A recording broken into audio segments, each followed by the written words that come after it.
First impression কেন এত important? Brain খুব দ্রুত জাজ করে। মানুষের মস্তিষ্ক মাত্র 5 থেকে 7 সেকেন্ডেই কারো সম্পর্কে একটা ধারণা তৈরি করে। এটাকে বলে থিম স্লাইসিং, অল্প তথ্য থেকেই ডিসিশন নেওয়া। ফার্স্ট ইমপ্রেশন চেঞ্জ করা কঠিন। একবার কেউ তোমাকে যেভাবে দেখে ফেলেছে, পরে সেটা বদলানো খুব কঠিন হয়। তাই প্রথমটাই বেশি ম্যাটার করে। ট্রাস্ট আর রেসপেক্ট এখান থেকেই শুরু হয়। প্রথম দেখাতেই যদি তুমি কনফিডেন্ট, পোলাইট আর ক্লিয়ার হও, মানুষ সহজেই তোমার উপর ট্রাস্ট করে। অপরচুনিটিস ডিপেন্ড করে। ইন্টারভিউ, ফ্রেন্ডশিপ, রিলেশনশিপ সব জায়গাতেই ফার্স্ট ইমপ্রেশন ডিসাইড করে তুমি চান্স পাবে কিনা। নন ভার্বাল সিগন্যালস বেশি কাজ করে।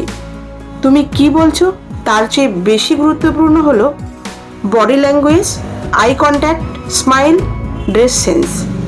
মানুষ তোমাকে বুঝতে 1 মিনিট নেয় না, 5 সেকেন্ডই যথেষ্ট।